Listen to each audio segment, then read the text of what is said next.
Ito po ang kabilang gate ng Utim Mall.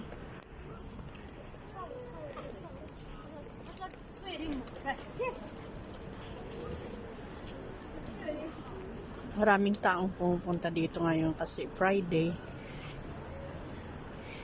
Day off ng karamihan.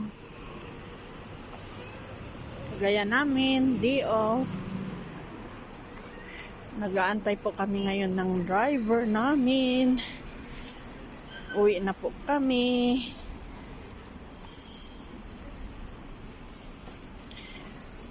Malapit lang po ito sa amin. Nilalakad lang po namin pag wala kaming bit-bit.